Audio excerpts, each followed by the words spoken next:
In this video, which is a collaboration with the channel Learn Hittite, we will discuss two proposed extinct Indo-European branches of Northern Europe, believed to have been left as substrate loans and place names in modern regions.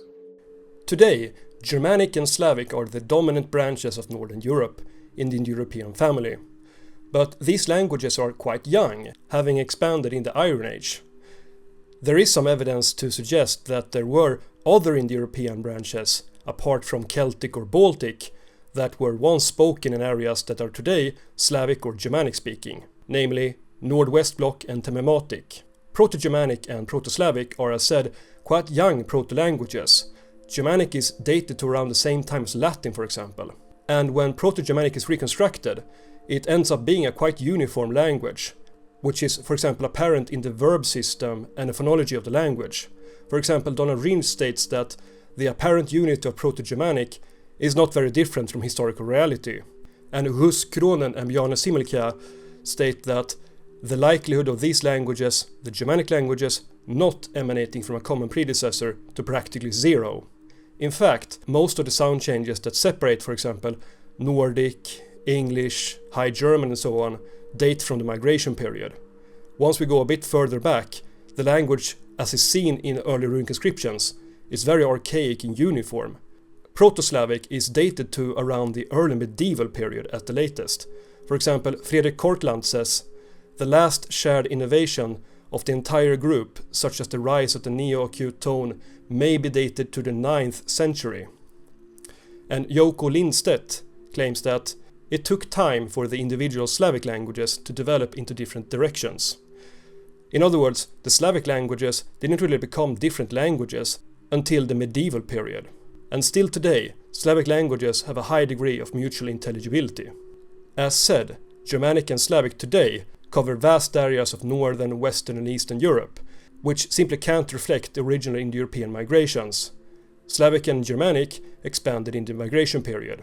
For example, while languages such as German and Polish border each other today, the Iron Age predecessors of these languages did not. Fredrik Kortlandt states, "Germanic and balto-Slavic were never contiguous Indo-European dialects at any stage of their prehistory." Petri Kallio states that the Slavic homeland was nowhere near the coast, showing that, for example, Pomerania wasn't Slavic-speaking originally, and that area is often identified with the East Germanic group such as the Goths. In the recent paper, Steppe Ancestry in Western Eurasia and the Spread of the Germanic Languages, Eastern Scandinavian ancestry pops up in Iron Age Pomerania, showing a migration from a region in Scandinavia and replacing an earlier population, and the Gothic population later moved south, with the Slavs moving in, consistent with Gothic oral history. This implies the existence of some kind of Indo-European branch in between Balto-Slavic and Germanic, a subject I will leave to Learn Hittite. Hello everybody, Learn Hittite here. So let me present for you the academic background behind one proposed lost Indo-European branch of Northern Europe named Temematic. Georg Holzer coined the term Temematic in the early 1980s, basing it on Latin terms that summarise a chain of consonant shifts. Holzer's central claim is that a now extinct Indo-European language left a substrate in the Slavic and Baltic branches, showing sound changes like the following that we can see on screen now. Holzer even suggested a tentative link with the Cimmerians. Since that first paper and a monograph in 1989, the idea of Temematic has resurfaced sporadically in the literature, though it remains somewhat of a specialist discussion point. On screen now, we can see some of Holzer's own examples of Temematic from that 1989 study. Obviously, here are just a couple of select examples. More can actually be found in Matusovic's 2013 paper, and that's easily available online. The original 1989 work, however, identified 45 Temematic terms, mainly nouns connected to agriculture, animal husbandry, construction of dwellings and society. Critical reception has been mixed. Reviews by Erhardt and Moshinsky were generally favourable, but others were more sceptical. Ranko Matasovic's 2013 paper on balto-slavic substrata spoke warmly of Holzer's work, but concluded that no single substrate layer can be demonstrated for proto-balto-slavic, and that many of Holzer's etymologies have simpler explanations. The Temematic evidence has been interpreted in a variety of different ways by authors, with a variety of different conclusions. In March of this year, Alexei Kassian re-examined the material and argued that Temematic was not an Indo-European branch at all, but a branch of the Northwest European non-Indo-European substrate that also fed into Proto-Germanic, Proto-Celtic and parts of Greek. Frederick Kortland takes a different view. In a 2010 paper, he keeps Temematic inside Indo-European and considers it closest to the Greco-Phrygian branch. So opinions still range widely on where, and in fact whether, Temematic fits into the Indo-European family. In the opposite end of Northern Europe, in the Low Countries, the Benelux region of Belgium and the Netherlands, along with northern France, there are also signs pointing to a similar substrate language, usually referred to as Nordwestblock or Ancient Belgic. This theory was first proposed by Hans Kuhn together with Rolf Hachmann in the 1962 book Völker zwischen Germanen und Kelten, and the Dutch linguist Maurits Gysseling also produced much the same theory independently in the 1970s. And much like Temematic in Eastern Europe, this theory is based on irregular proto-Indo-European reflexes in words and place names that can't really be identified as either Celtic or Germanic.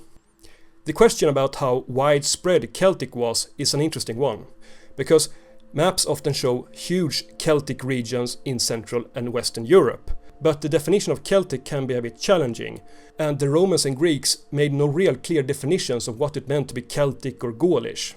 And David Stifter, a specialist in ancient Celtic, means that Celtic can sometimes be difficult to identify as being distinct from other Indo-European languages, since many early Celtic languages are very archaic, but you have to look for specific Celtic sound changes.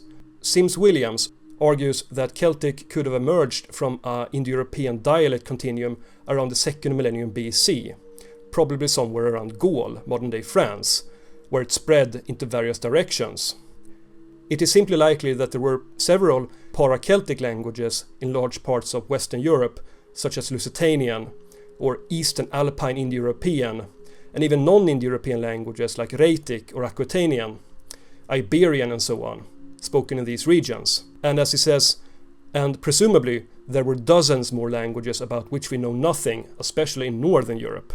Going back to the Nordwestblock theory, Celtic place names are rare and almost lacking in the region, according to the Belgian linguist Luc van Durme. Germanic names are reckoned to be much later in a younger layer. Julius Caesar mentions that the region of Gaul had 3 distinct groups that were different in language, customs and laws, which would be the Belgae, Aquitani and the Celtae or Galli. Aquitani refers to modern-day Basque people and Celtae are the Gauls, but the Belgae in the northeastern part of Gaul are a third group. The Nordwestblock, or sometimes called Ancient Belgic language, was characterized by Kuhn and Gysseling as a distinct branch of Indo-European.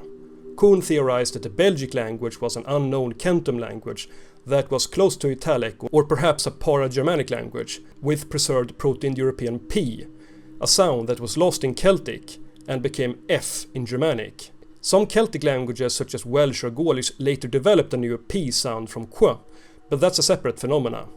Germanic P is from Proto-Indo-European B, but it was a rare sound and mostly found in the middle of words. Therefore, the existence of words and place names with initial P is by Kuhn explained as Nordwestblock loans. Germanic often also has many doublets of words with seemingly irregular consonant alternations, and this has sometimes been attributed to loans from this supposed language by scholars like Peter Schreiber. And some also argue that this could be pre-Indo-European loanwords.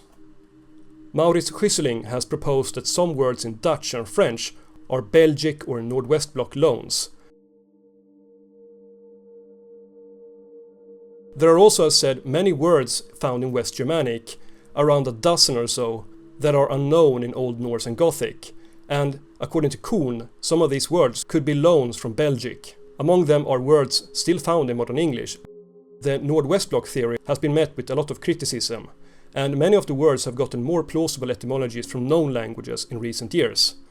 For example, many words with the initial P can be explained as doublets with and without S mobile, and many of the seemingly mysterious consonant variation in the middle of words can be explained by Germanic sound changes, according to Guus Kronen. The German linguist Jürgen Udolf claims that most place names that are attributed to Belgic are actually Germanic formations, and that the region was Germanic-speaking very early on.